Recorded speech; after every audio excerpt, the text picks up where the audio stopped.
chargée de la ville et du logement. La parole est à Madame Stella Dupont. Merci Madame la Présidente. Monsieur le Ministre, à l'approche de la trêve hivernale, le gouvernement a annoncé la création de 14 000 places d'hébergement d'urgence supplémentaires réparties sur l'ensemble du territoire français. Plus de 100 millions d'euros supplémentaires y seront consacrés, faisant passer le budget de l'hébergement d'urgence à 2 milliards d'euros.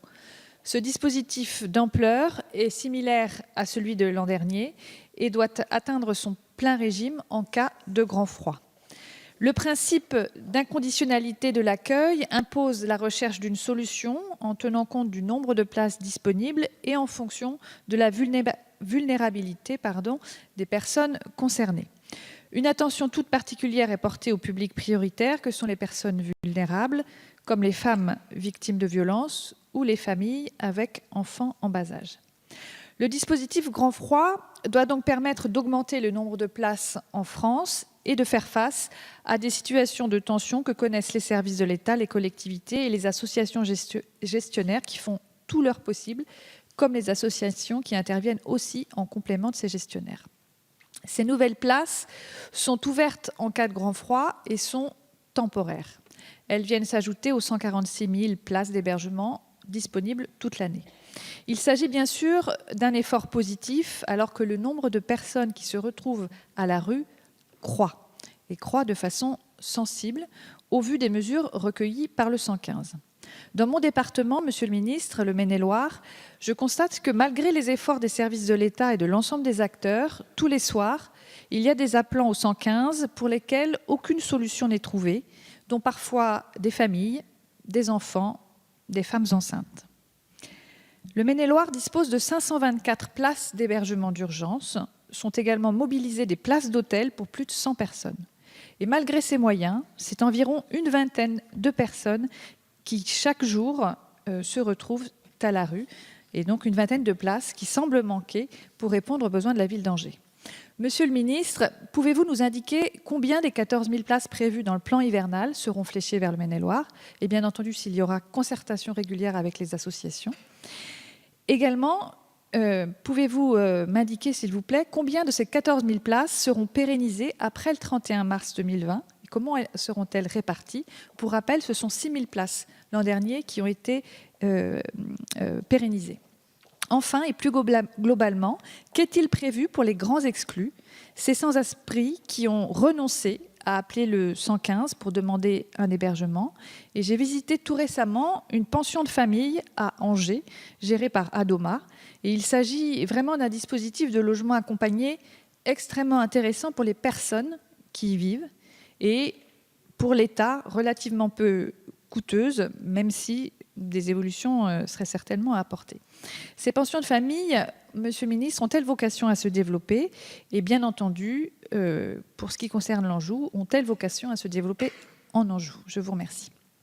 Merci beaucoup, Madame Dupont. Monsieur le Ministre. Merci, Madame la Présidente. Madame la députée, vous évoquez un sujet d'une immense importance et qui, je crois, est le reflet, malheureusement, de beaucoup de maux dans notre société.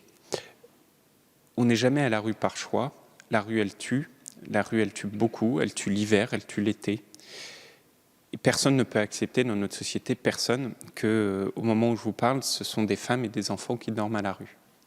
Alors face à ça, qu'est-ce qu'il faut faire? Il faut d'abord déployer un combat massif pour pouvoir mettre à l'abri, apporter des solutions d'urgence. C'est ce qu'on appelle l'hébergement d'urgence vis-à-vis de celles et ceux qui en ont besoin. Le dispositif dont j'ai la responsabilité, chaque soir, en ce moment, ouvre, en lien avec les élus locaux et les associations, 150 000 places environ. C'est l'équivalent de la ville du Mans. Tous les soirs, je gère la ville du Mans, l'équivalent, pour accompagner celles et ceux qui en ont besoin. Depuis 2 ans, depuis que j'ai la charge de ce sujet au sein du gouvernement, j'ai pérennisé le dispositif de plus de 15 000 places supplémentaires. C'est quasiment autant que durant tout le quinquennat précédent et je ne m'en félicite aucunement. Ça montre l'urgence de la situation. Et malgré cet effort, vous avez encore aujourd'hui des milliers de personnes qui dorment à la rue, parfois des enfants, parfois des femmes. Et donc il faut continuer ce combat avec une immense détermination pour ouvrir ces places. J'ai annoncé pendant la période hivernale que ce seront 14 000 places qui peuvent être ouvertes pour accompagner, notamment pendant les périodes de grand froid. Au moment où je vous parle, c'est 7 400 places qui ont été ouvertes, 2 900 en Île-de-France et un peu moins de 400 dans votre région, les Pays de la Loire, pour répondre à votre question. Le deuxième élément, c'est,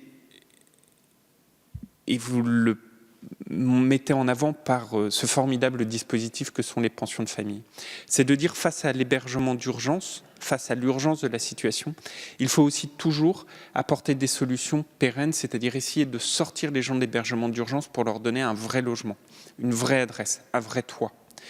C'est la politique du logement d'abord qu'on porte avec des associations, avec plusieurs élus locaux également. On a créé une initiative avec plus d'une vingtaine de grandes villes sur le sujet.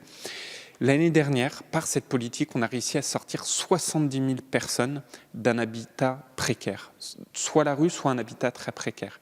Et parmi les solutions, il y a effectivement les pensions de famille. Et moi, je veux mettre là aussi autant d'énergie dans le développement de cette politique du logement d'abord, en lien avec les élus locaux et les associations, que je mets d'énergie dans l'ouverture de plus en plus de places d'hébergement d'urgence. Il faut faire les deux en même moment pour arrêter la spirale infernale qui est je rentre dans un centre d'hébergement d'urgence, j'y reste quelques jours, je ressors, je réappelle. Et donc, il faut faire les deux.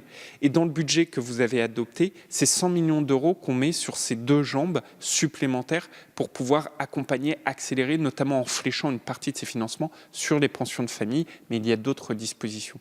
Donc, vous voyez énormément de détermination, beaucoup d'humilité aussi vis-à-vis de la gravité de la situation, mais on ne lâchera rien, c'est un échec de notre société à chaque fois qu'une personne dort à la rue et personne ne peut l'accepter. Donc, on agit avec beaucoup de force sur ces deux jambes et on continuera à le faire partout pendant l'année, pas que pendant l'hiver, encore une fois, pendant toute l'année, parce que la rue tue l'hiver, mais aussi l'été. Je vous remercie. Madame Dupont.